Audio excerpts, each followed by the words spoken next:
So, after paying obeisances to Sri Radha Govindji, let us proceed with today's class.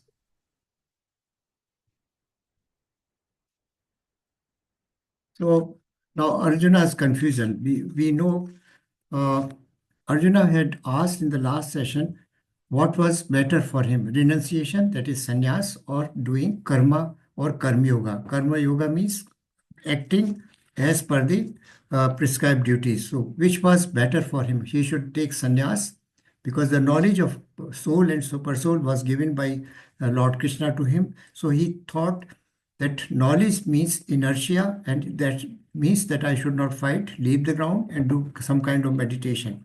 And on the other hand, Lord Krishna also spoke about karma yoga.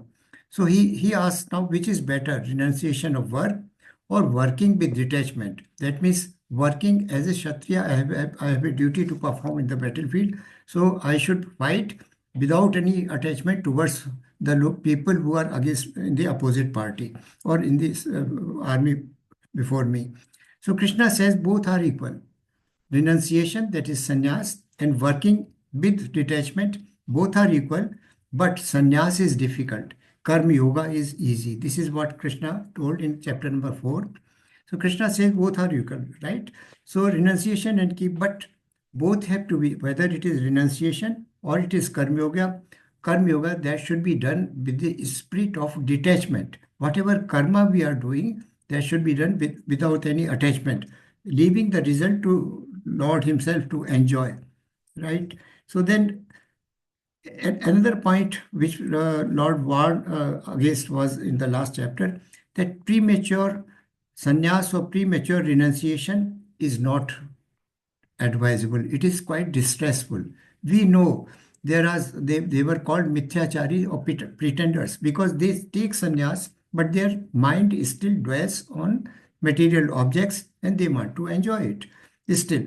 So they are always concerned. So this kind of pretender or mithyachar acharan was, or the conduct was rejected by Lord Krishna. Then in last chapter 4.39, which verse I mentioned in a very short manner, he said, you attain jnana, acquire knowledge or gyan, and thereby attain peace. That means knowledge was good for attaining peace. At the same time, 4.41, Lord Krishna again said that remove, renounce karma by jnana. That means renounce karma by jnana. So jnana is better as compared to karma. Now, on the one hand, on the one side in 39:41, Lord Krishna says that Gyan is better. But in last verse, 4.42 of chapter number 4, he says that stand, fight, and take up Karma Yoga. Now, Arjun is totally confused. On one side, Lord Krishna is saying that Gyan is better, renunciation is good, but at the same time, in the last verse, he says that take up arm and fight the enemy.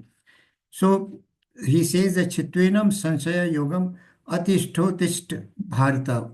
Get up, O son of Pratha or Arjuna, and fight this war. So Arjuna is confused again because there is contradiction in instructions. First is Jnana is better. Second time he says the Karma Yoga is better. So in chapter 5, in the chapter which we are going to take now, Krishna says that these renunciation and karma yoga, they are not opposed to each other. They are same, but both have to be performed with the spirit of detachment, and they have to be integrated. And renunciation as well as karma yoga, they have to be integrated. And whatever action you do it with detachment. So this kind of philosophy is explained in chapter number 5. That means action in Krishna consciousness, or this is also called as action in action. That means whatever action you are doing, it does not result in you any kind of fruitive activity, fruitive results or benefits, and if at all, surrender to Lord. So Krishna says that through karma yoga also you can get liberation. So the Chitvenam Sanshaya Yogam Uttishta Bharata, that means the slash this ignorance by the sword of knowledge. This was the last instruction. So now in first verse, Krishna says, Arjuna says about this confusion, Sannyasam karmanam Krishna punar yogam cha sanshasi yakshe yeti yorekam tanme bruhi sunishchitam. Tanme bruhi sunishchitam. For definite I am asking you. Now you say, first of all you ask me to renounce work, and then again you are recommend that work with devotion. Buddhi Yoga. Now, will you kindly tell me definitely which of the two is more beneficial? So he's confused, as I mentioned, that he's confused which is better, renunciation or working, performing duty under Karma Yoga with the detachment. So this is a summary of how this confusion has arisen in chapter number 3, chapter number 2, chapter number 3, and chapter number 4. Lord has given lot of knowledge. We know contents of Gita summarized, chapter number 2, Lord talked about knowledge. He gave the knowledge of soul, and he mentioned that soul is immortal, it is eternal. If you kill these persons, the person will not be killed, their soul will still remain, and what you will be killing shall be just the material body, which is perishable, and ultimately, even without fighting, is going to perish.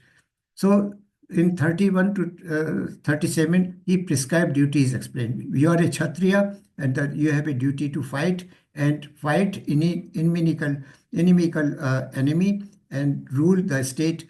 If you then further he explained that if you win, you go to heavens, you enjoy these opulences of the kingdom, and if you lose or if you get killed, you will go to heaven. Both ways there is no loss. Then he talked about the soul due to fruitive activities, that is karma kand. Whatever action you do, that results in some kind of fruits or benefits and results. So soul gets entangled to it, and there is again a bondage to the cycle of birth and death. Furthermore, he explains that how can you do this fruitive activity, do away with fruitive activities?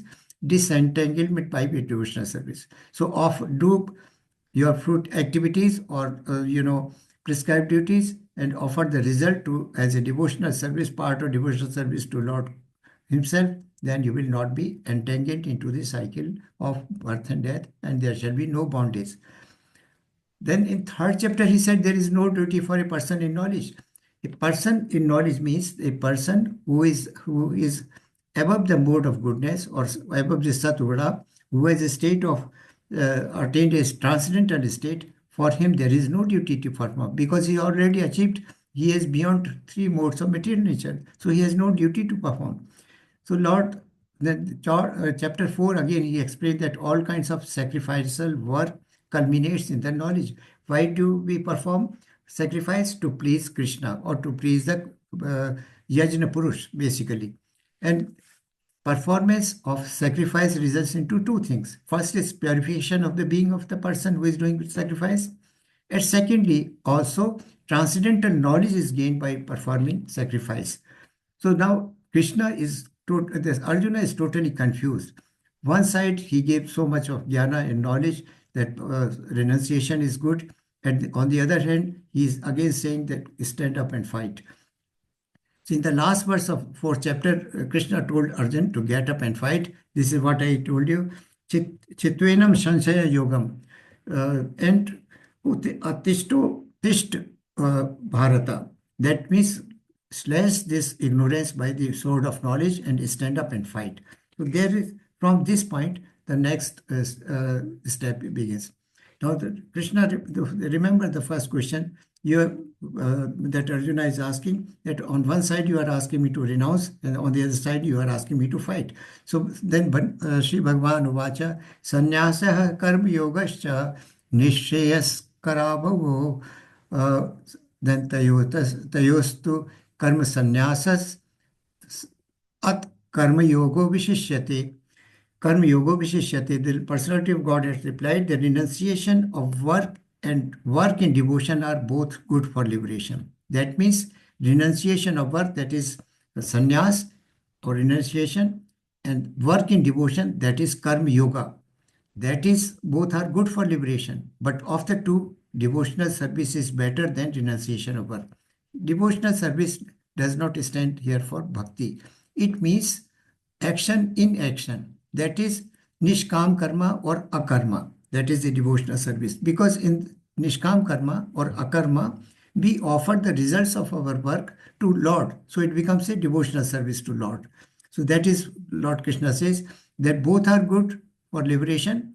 Either you go to sannyas or you fight and win here.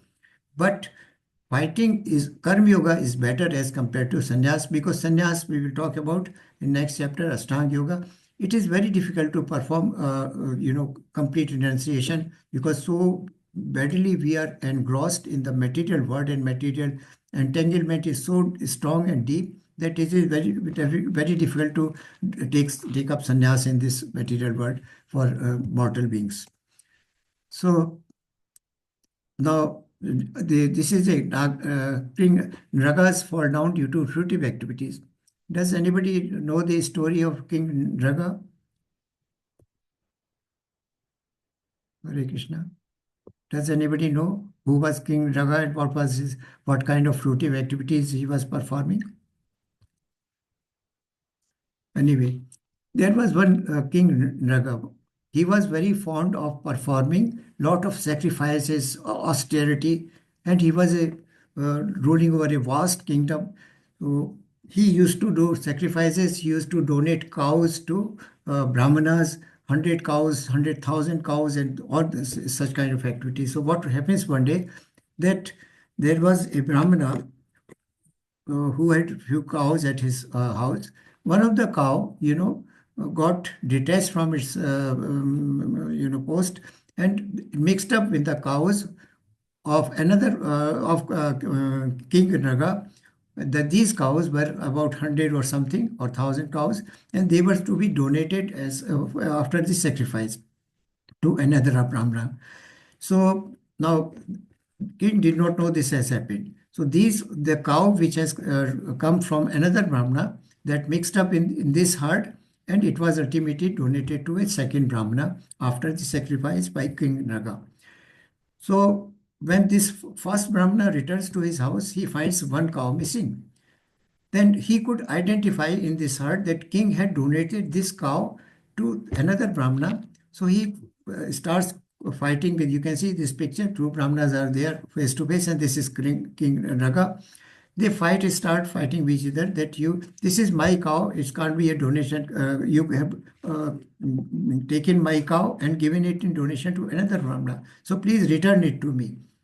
So now this Brahmana says, no, it has been received by me as a donation from King Naga. I can't return it to you. The king is perplexed what to do. So he offers this first Brahmana that you take 100 cows in against that cow. He says he refuses to accept. He says take 100,000 cows from me in replacement for one cow which I have already donated now. And donated cow cannot be returned to you now. He was eager to give gold worth the weight of the entire this cow to this Brahmana, but he refused. Now this man did not accept this Brahmana. First Brahmana did not accept any cow or money, and he gave a sharp curse to this King Naga that you will become a lizard in your next life. And this king became a lizard at the same moment, and the lizard was lying in a well. The lizard was huge and very big, huge size. In fact, so one day what happens that these all five Pandavas, they come to be wandering around in this forest and find there is a mountain-like lizard. This is chameleon basically. We know that chameleon changes colors. So this chameleon was lying it was a huge chameleon. That is Yudhishthira, Pandava, Bhima, and all those people, they tried to take it out, but they could not do it. So they informed Krishna. Krishna, look, there is such chameleon or lizard which is lying in this. So Krishna comes and takes a look at this. Now Krishna just touches this chameleon and it is instantly liberated. So this story basically mentions that fruitive activities are not good. They should not be performed because they may result into bondage, and bondage even curse that King Naga got from this Brahmana. So King Naga fond of performing fruitive activities, sacrifices and charity, but he performed one mistake, dissatisfying two Brahmanas and inquiring sinful result to become lizard for very long time. For millions of years he was lying in this well as a lizard. But he was delivered by Krishna, King Naga confessing the futility of fruitive activities. After he was liberated by Krishna, then he realized that I should not have done fruitive activities. Rather, all the charity and sacrifices that I was performing, the result should have been offered to Lord. That would have purified my existence, and that would have incurred no reaction or no bondage into this life cycle of birth and death. So the gist or the takeaway lesson from this story is devotional service is the only auspicious activity for soul. That means non-fruitive activities or akarma is the only thing which should be done, not karma, because karma result into fruitive. They are fruitive activities. They result into some kind of benefit or fruits, and which are enjoyed by the doer, and they create bondage. So this is a from Bhakti Rasamrita Sindhu, Nectar of Devotion, chapter 1 to 256 verse is mentioned. It says, प्रापंचकतया बुद्धिया हरि संबंधित वस्तुना मुमुक्षुभि परित्यागो वैराग्यम फल्गु कथ्यते. Falgu, vairag, falgu, vairag. There are two types of vairag, yukt vairag and falgu vairag. This falgu vairag, in the city of Gaya, there is a small river, very shallow river, which is called Falgu river. So people perform their, shad and those kind of ceremonies there. So the vairag, falgu vairag means that you do renunciation, but your mind still dwells on material objects and your senses want to enjoy sense objects. So that is called falgu vairag. And yukt vairag is another stage in which all materials are used by the devotee, but not for himself, for the service of Lord. That is called yukt vairag. Lord Srila Prabhupada was a yukt vairagi. He used dictaphone, he used aircraft from traveling from one city to another city, to one country to another country. He used so many electronic devices, but he did not use it for his own purpose. He used it for the purpose of spreading Krishna's message. He used it for Sankirtan and building temples and all those activities. So he was a Yukt Vairagi. So this is what Krishna is saying, that not renunciation. Renunciation means you don't renounce everything and go to Himalayas and do meditation. Use those material objects for the service of Lord, for the cause of Lord, for the pleasure of Lord, for happiness of the Lord, not for your individual. So the translation of this verse reads at when persons eager to achieve liberation renounce things related to Supreme Personality of Godhead, thinking them to be material, their renunciation is called incomplete or falgu vairagya. So whatever objects we have in our life, we are material people, whatever resources we have, we should use them discriminately, use for the service of Lord, for making them for the pleasure of Lord, not for our own consumption or our own sense gratification. That is the yukt vairag. So when persons eager to achieve liberation renounce things related to Supreme Personality of Godhead, thinking them to be material, their renunciation is called incomplete. It means that there are people who could have used these material objects for the service of Lord, but they renounce it. Like the sannyasis, what they do, they go to Himalayas or other places and meditate upon. They do not actually render devotional service to Lord. So devotional service will, of course, when we go to temple, we offer prasadam, we offer flowers, we offer garland to the Lord. The deity is decorated. So everything material is being used in the service of Lord for decorating as a part of worship. So that is the meaning here.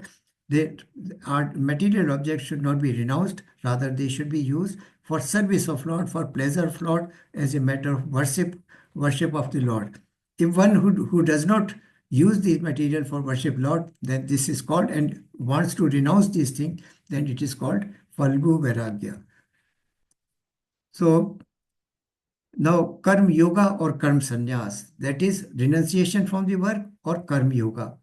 Then verse number 3 says, ये ज्ञेयः हि ज्ञेयः स नित्य सन्यासी यो न द्वेष्टि न कांक्षति निर्द्वंद्वो हि महाबाहो सुखम बंधात प्रमुच्यते. One who neither hates or desires.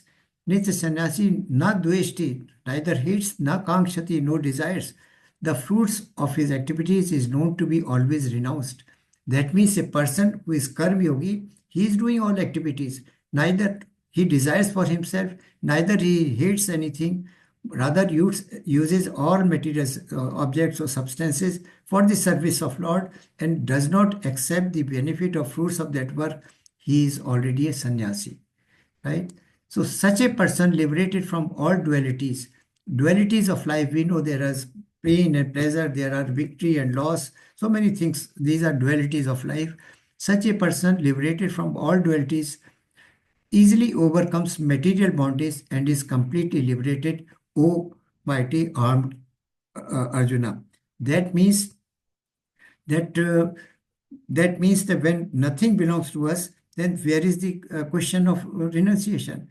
In the Ishopanishad, this is the first verse. Isha Vasha idam sarvam yat kinch jagatyam jagat ten tak ten bhunjitha ma gradha kasi swadinam. That means Lord says in Ishopanishad that everything that exists in the material universe belongs to and is controlled by the Lord himself. One should use his allotted share very carefully and should leave the other for the other persons only, because he is not the owner. Other things which he leaves belong to someone else. So one should consume, and the example of this Ishavasya principle is, you know, the ants. Ants collect food grains only by a small quantity, and they store it for a small quantity for their hard days when there is rainy season or something. They don't take away. But on the contrary, what happens, if a milk tanker has burst or is spilling over, everybody will come, whether they need this much of milk or not, they will collect it. Or if there is grains or rice, they will just loot it and store it. They may not be able to consume it in few days, only a few years or so.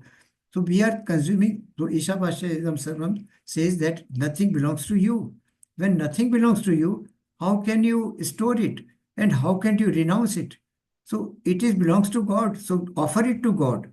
So the point is that when everything belongs to God, then use it in the service of Lord, not for storage. So controlled and owned by accepting only things which are allotted to us. Such a person is called, is beyond dualities, and he is already liberated. Though he is functioning, but he is liberated through Karma Yoga as well as through Sannyas Yoga. So this message is very clear. One who neither hates, that is neither dveshti nor kanchati nor desires for the fruit. Nirdvando, that is equanimity is there, and he is beyond dualities. He mahabahu sukham bandhat pramuchyate, overcomes material bondage and is completely liberated, O mighty Arjuna. Thereafter, renunciation results not action. That means renounce results, not action. That means renounce results, offer the results to the Lord, but act. That is the message here. And this story is, does anybody know who are in the picture? Chaitanya Mahaprabhu? No, Mataji, not Chaitanya Mahaprabhu. Anyone else would like to? Haridas Thakur? Yes, Mataji, he is Haridas Thakur, Namacharya. Lord Chaitanya named his Namacharya. He used to, chant Hare Krishna Mahamantra 2 to 3 lakhs times per day, 24 hours में 2 से लेकर 3 लाख बार वो भगवान का नाम जप करते थे, हरे कृष्ण महामंत्र का. So Lord Chaitanya had named his, he was a Muslim basically, everybody knows. So, but he was a elevated soul, and Lord Chaitanya accepted him as disciple, and his name was given as Haridas Thakur, Namacharya Haridas Thakur, because he's master of the Mahamantra, and he used to chant. So now what happens in the city where he was, he had a small hut and he used to sit there and live there and also do chanting whole day, whole night, every time. So the local ruler, he was very much envious of him. How can he can become so popular and strong as compared to me? I am the ruler. I am such a rich person, and I'm there controlling everything in this town. So he got envious, and there was a prostitute who was very beautiful in that town. So just to seduce Namacharya or the Haridas Thakur, Srila Haridas Thakur, he sent this lady to him to seduce, and so that he may get a bad reputation, and so that he may be a king, the ruler may be again dominating figure in that town. So this lady reaches in the night time at this Prabhu's hut, cottage, and she describes that, look, you are so beautiful, young person. I am and so healthy also. I am also young, so beautiful, and she exposes her so body parts also, sometimes like this, something like this, to attract him. But Ramacharya was so in a state of equanimity. He was sthit pragya. He was stable. He said, look, lady, you are welcome here, but I have a duty that I have to count Lord, do chanting for so many numbers per day, because this is my target for day. So please wait. I will listen to you afterwards. And the whole night lady waited. The chanting went on, and it was morning. So out of fear that people might notice that I have come to the cottage, so this lady returns to her home. Next day she comes again. The same thing happened next day again. Let me finish my chanting, then I'll talk to you. Third day she comes again, and then whole night the same thing goes on. Then she asks, what is so more beautiful and charming as compared to me, that you are not paying attention to me? Then actually it was a just a Namacharya or Haridas Thakur knew the intentions of the ruler. He knew why she is coming, and he wanted to liberate that soul. So he said, then says, that I will give you something more beautiful than my health or body. And that is that she was surprised. What will you give me? That he said, I'll give you Mahamantra. Hare Krishna, Krishna Krishna, Hare Hare, Hare Ram, Ram Ram, Hare. So this lady, while waiting, she used to look at the Tulsi Maharani, which was planted at the near the door of the cottage also. So her heart changed. And then Lord Hari Raj Thakur, he asked her, this lady got her head shaped completely. She sat down in the cottage, and Haridas Thakur left his cottage, and she started chanting. So you can see that how this transformation of heart can take place by chanting only. So this is a story about Haridas Thakur and this prostitute who wanted to seduce him, and also uh, at the saying of ruler, she wanted to defame Haridas Thakur. So then we come to next part. Now, Brahmane adhyaya karmani sangam tattva karoti lipyate na sa papena padmapatram ibam bhasa. So you can see this is a lotus flower, and the leaf, and lotus we know grows in a pond normally, which has a dirty water, but the leaves remain above this dirty water. The dirty water never touches it. On the contrary, when there is dew, the pearl-like drops of dew or water, they touch this upper part of the leaf. So Lord says, one who performs his duty without attachment, surrendering the results unto the Supreme God, is not affected by sinful action. This leaf is not affected by the dirty water in which this lotus is growing, as the lotus leaf is untouched by the water. So the message on this verse is basically that do your duty or work without any attachment, ultimately. And because when we do duty without any attachment, then there is purification of our own existence, both internal as externally. We become purified, and purified, when we become purified, there is no result which binds us. The bondage of life, a cycle, bondage into the life, a cycle of birth and death, that does not take place. And this is exemplified by this lotus flower, which grows in muddy water, dirty water, but the leaves remain above it. They don't get any kind of attachment to this. So this is a picture video, you can see.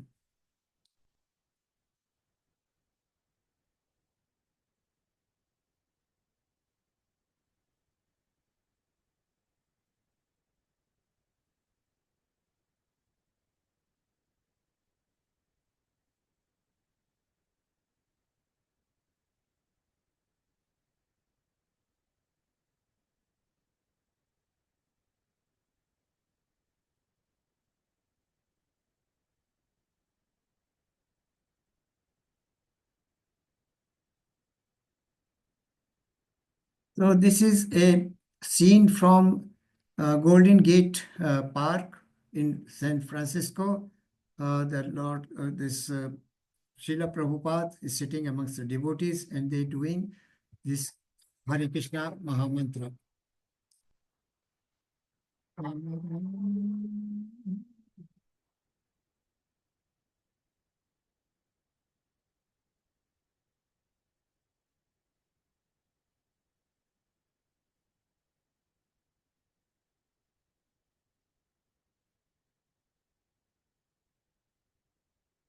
Hare Krishna.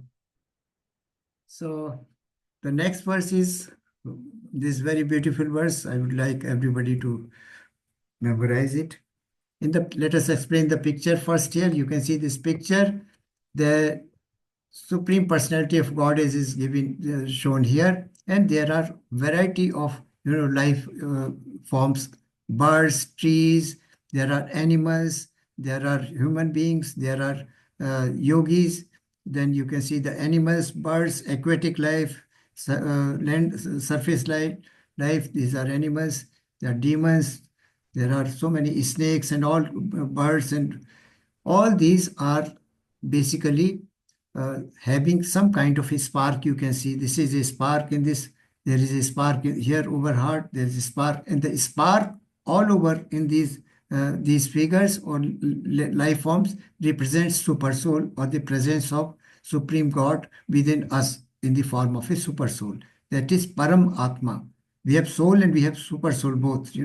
So super soul is Updrashta, is observer what soul is doing. It is also Anumanta, that means it permits whatever soul desires. So basically, Lord is present in the heart of all living entities in the form of super soul. So Lord says, Vidya Vinay Sampanne Brahmane Gavihastini Sunichaiva Swatpake Cha Pandita Samdarshana. Pandita Samdarshana. Pandita means who is Pandita? Who is in a state of full knowledge, who is an elevated soul, person who is sthit pragya, a person who is in a state of equanimity, who is not affected by dualities of life. Pandita Samdarshana, such a knowledgeable person or elevated soul, Samdarshana, he sees everyone with the same eyes, whether it is a bird or an animal or an aquatic life or a tree or any other person. So, Vidya Vinay Sampanne Brahmane, such a person who has by attained knowledge, he sees Brahmana means educated person or a person who belongs to Brahmana Varn. Gavi means cow. Hastini means elephant. Shuni means a dog. And Swapake means person who eats the dog or dog eater. So the humble sage, by virtue of this is humble sage here, who is having also Paramatma in his heart. Such a person, by virtue of true knowledge, sees with equal vision a learned and gentle Brahmana, a cow, an elephant, a dog, and dog eater at the same level. Why? Because he does not pay attention to the material body or the sorry. He does not see the external form. What he visualizes in this living entity, the super soul, the presence of Lord. He sees Lord in them, whether it is a Brahmana or a cow or a elephant or a dog or even a Chandal who is it called dog eater.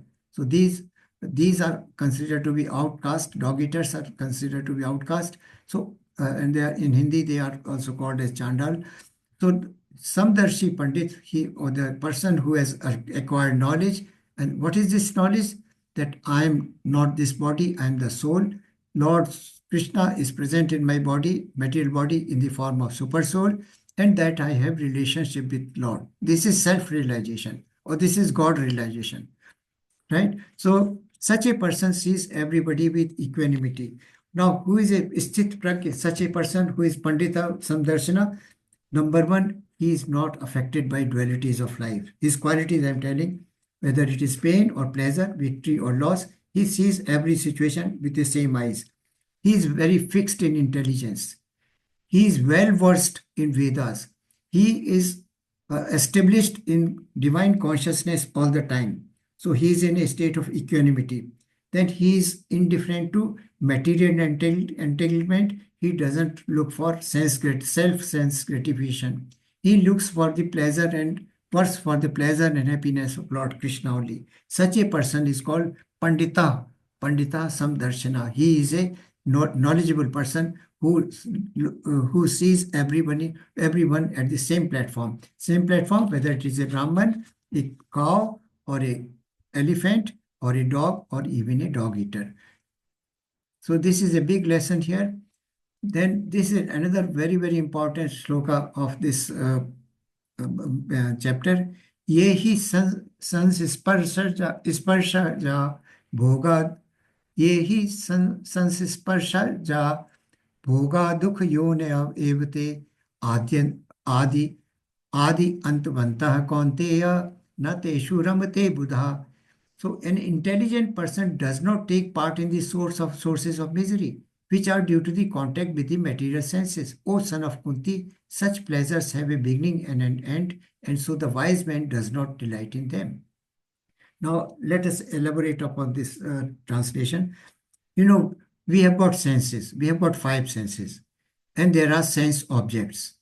So the senses want to enjoy those sense objects and derive enjoyment or delight from those enjoyment. So like we have got eyes, we want to see movies, right? We want to see some kind of pictures, or we want to watch television, some kind of serial, or all those kind of opera shows, I don't know.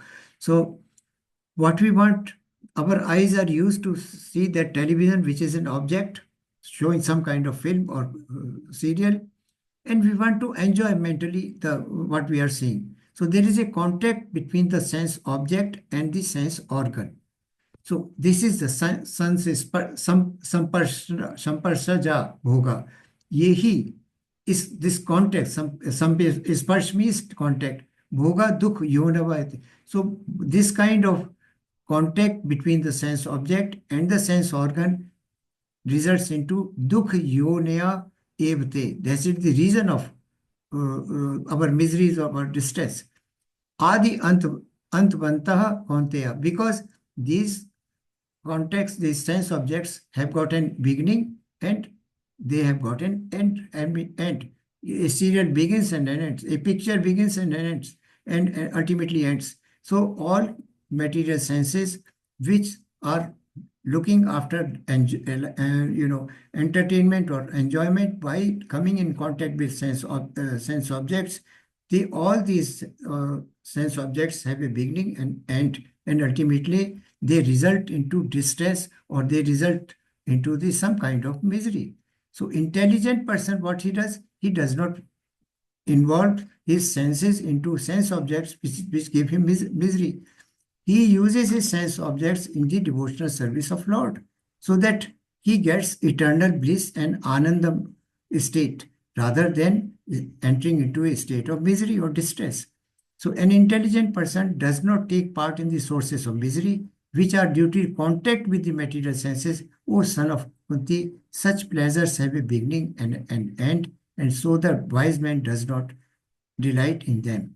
After watching a movie or a serial, ultimately the pleasure has a beginning, the enjoyment that you get has a beginning and ultimately ends. And we ask after 2 days or 3 days, what did you see? Probably we may not recollect. So this is transient, this is temporary, this is material, and it should not be, it is not done by, it is not used by an intelligent person. And Krishna says, so these are material, these are transient things, and you are an eternal person. So why you are thinking of something which has a beginning and which has an end? So you should not get yourself entangled in such kind of entertainment. Now, this fact is justified by these pictures. Now, this picture you can see there is a street lamp and there are a lot of insects or wasps. After rainy season, we know there are uh, small insects which come up, wasps, and they fly in herds, and ultimately they have a vision of light. They have got only one sense of organ, and that is vision. And the vision attracts them towards the source of light. And this bulb is very hot. It is covered with the glass. It is very hot. So as they come in contact with the surface of the glass, which is hot, they die. In hundreds and hundreds in the morning, you see when you visit a lamp post, after in the morning, you find hundreds of these wasps and insects are lying down dead. So now animals have only one sense which is prominent. Humans have 5 senses, all of which are very prominent, right? So Lord says the poor condition because of sense enjoyment, these insects are getting killed or getting annihilated by this warm surface of the glass. This is one example. The wasp has one prominent sense organ, and that is vision. Now, second picture you can see on right upper part, there is a deer. Now, deer is very fond of, his hearing sense is very high. So how this is caught or trapped by the hunter? The hunter plays beautiful musical tunes, and deer gets attracted to it and ultimately follows and falls into the trap and is captured. So only one sense, that is hearing. Here it was vision. Here this was hearing, and this led into the trap, and ultimately this gets caught by the hunter. Then there is a flower, and the bees have a sense of a smell only, which is very, very strong. So they will, hover around one flower to another flower to another flower, collecting that kind of honey from those flowers. So, but what happens? The bees, when bees are sucking the nectar from this flower, at the evening or at the night time, the flower closes and they get trapped inside this flower. So because of the sense of smell, they get trapped. The next example given is that of a fish. How does a hunter, or how does a fisherman catches a fish? He uses a bait, and this bait, that is the tongue. The taste is very strong in fishes. They have got plenty of food inside the water or the river or the bottom of the sea. They've got plenty of food, but they are attracted by this because of the taste. They are attracted by this bait, and they get ultimately caught by the fisherman. So these animals, all the 4 animals we have seen, have got only one sense organ, which is very prominent. Now, what is happening here? Now, how the elephants are caught? Elephants are caught by the person. What he does, he trains a she elephant, and he lays down a trap. And the trap is covered with bamboos and green leaves and everything, so it is not visible. But this she elephant knows that this is a trap. She is trained to walk around this margin only. She doesn't enter into this. Now, male elephant, when she sees this, she elephant, so the male elephant wants to touch. The sense of touch is very prominent elephant. So when the male elephant wants to have a touch of this female or she elephant, then what she does, he follows the she elephant, and the she elephants just walk around this trap, and because she is trained to not to go into the middle part where otherwise she will fall into the ditch. So the male elephant ultimately follows the female and falls down into this ditch, and this is how the person catches hold of this fish. Now, just come in contrast to these animals, let us compare our own status. We have got five senses. Five senses, all senses are very, very touch, smell, touch, smell, then vision, hearing, as well as this feel. So these sense organs are very strong, and so we have got a chance of getting trapped into this illusion or Maya or material world many thousand million times more than animals. So we have to be very cautious how we use our senses now, because this is the only opportunity Lord has given, whether we get human next birth as a human life, or we get an animal life, or we degrade down to worst animal form of or lowest form of life. So one has to use his senses in very, very discriminate and correct or logical manners.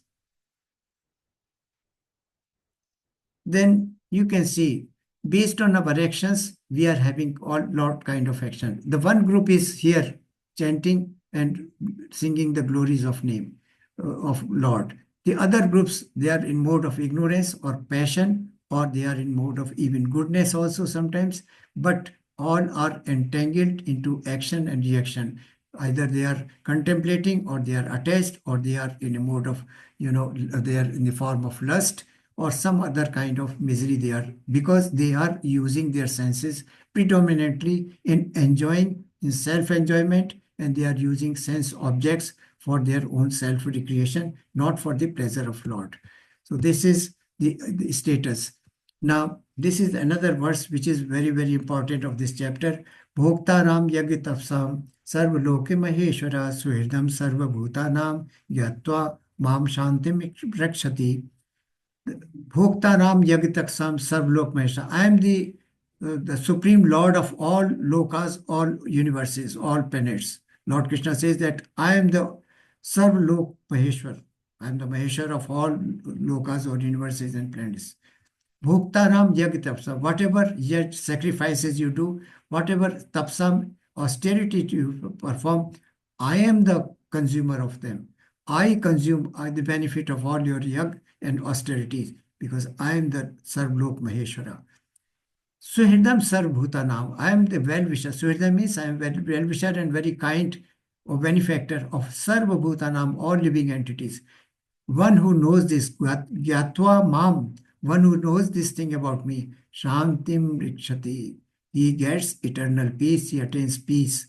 One who knows that whatever you are doing, whatever sacrifices, whatever austerities you are performing, I am the ultimate beneficiary. I am the ultimate user or enjoyer, not you. But what is our case? Whatever we do, we consider that we are doing for our pleasure. Why we send our children to school? Because so that they can get some kind of good education, they can rise in their career, they can earn lot of money, they can have lot of opulences, and ultimately these contact of sense objects with the sense organs has a ant, has a adi, has a ant, and it is going to ultimately result into misery. So, but anyway, Bhagavad Gita is not taught in the schools, so we can't blame anyone on this aspect. Only, in fact, only intelligent persons understand this thing, and after education, they use their education for the service of Lord. So, Bhoktaram yag tapsam sarva loka maheshwara Suhridam sarva bhutanam gyatva mam shantim akshati. The sages knowing me as the ultimate purpose of all sacrifices and austerities, and ultimate, consumer or ultimate, enjoyer of all sacrifice and austerities, the Supreme Lord of all planets and demigods. Supreme Lord, another question was asked here, how he is Supreme Lord, why we call him Supreme Lord? Because he is the Supreme Lord of all planets and all demigods also, and the benefactor and well-wisher of all living entities. He is residing in our heart as Super Soul, and he is our loving Father. He doesn't want us to get involved into the material world. He wants us to go back to him, his house only, right? So, but we forget this relationship. We want to enjoy ourselves. We don't want that Krishna should enjoy. So but Lord Krishna is still says that Suhridam Sarva Bhutanam. I am the well-wisher and benefactor of all of you. I wish my living entities who are my fragmented part and parcel to be with me all the time. The sages knowing me as the ultimate purpose of all sacrifices and austerities, the Supreme Lord of all planets and demigods, and the benefactor and well-wisher of all living entities, attain peace from the pangs of material disease. One who knows that whatever he is doing for Krishna or as a part of loving devotional service to Lord. One, he understands that he is the ultimate enjoyer, he is the ultimate benefactor, he is the Yajna Purush who is going to get pleasure when I offer something him. It is only after he is pleased, then I take everything as his prasadam. Don't exercise any ownership on any material body, or rather whatever material objects I possess, use in his service, that person attains peace. So this is the last verse we have to cover today. So this chapter summary is beautiful. Action in inaction. We do act, but it does not result into any kind of fruitive activities. This is Karma Yoga, Nishkam Karma, Akarma, or also called as, action in action. And this is transcendental knowledge given in this chapter, the Karma Yoga. So sannyas, we heard that in 5.1, Arjun was confused, which is better, sannyas, renunciation, or karma yoga? Doing activity, then Krishna explains that both are same. There is no difference. But if they have to be done with the spirit of detachment. So karma yoga is better. Lord replies in 2 to 6 that karma yoga is better than renunciation. Karma yoga vishishyate. Then nishkam karma, that is akarma, frees one from bondage. That means if we don't consume, we do not get benefit or fruits of the result for our own happiness or our own pleasure, and we offer the results to Lord Krishna, then it does not result into our bondage, into our action. And the bondage is, of course, re-entrance into the cycle of birth and death. So, kurvanna api na lipyate. That means whatever you do, you don't get lipyate, you don't get attached or involved with the results. Then liberation by focus on Supreme. So this is Bhoktaram Yaktaksam Sarv Lok Maheshwara. So this is liberation by focus on Supreme. Lord says, Yatva Mam Shantim Rakshati. One who knows this fact that I am the benefactor of all sacrifices and austerities, and then I am the Lord of all demigods, all planets, all universes. One who knows this thing does not exercise ownership over anything, does not use the fruits or benefits of his actions for himself, rather offers it to Lord, then such a person is in a state of happiness or bliss always. And then he also goes to, such a person also goes to Goloka Vrindavan and attains supreme destination or supreme purpose of life. So some devotee yesterday had asked about the subtle body, how does it go? So when we go to any planet, the soul assumes or soul is granted the body of that very planet. If we go to Vaikuntha, we attain a body which has got 4 arms. We go to Goloka Vrindavan, Goloka Vrindavan, that is the highest abode and of Lord Krishna, we attain the body same as Krishna. But of course, the quantitatively and quantitatively, there is a difference. But if we go to, that sun planet, that we attain the body of fire.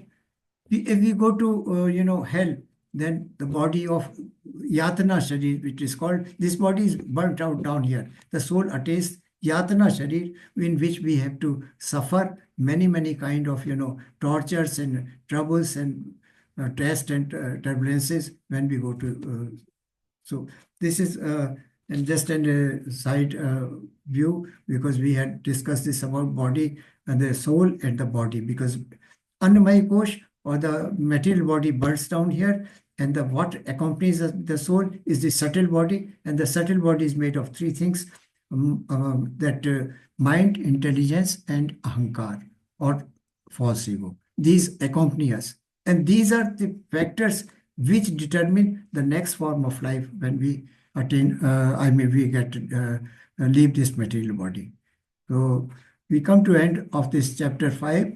I did not review anything or recap anything because I got disconnected. I'm sorry for it.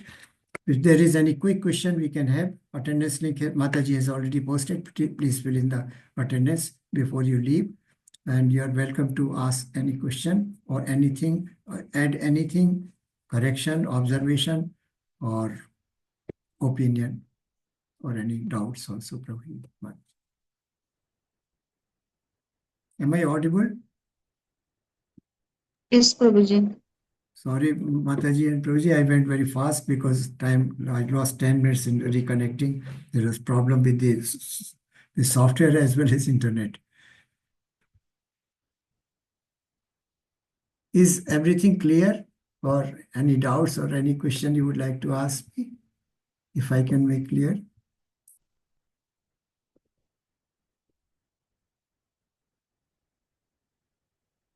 I went a bit fast today. Sorry about that.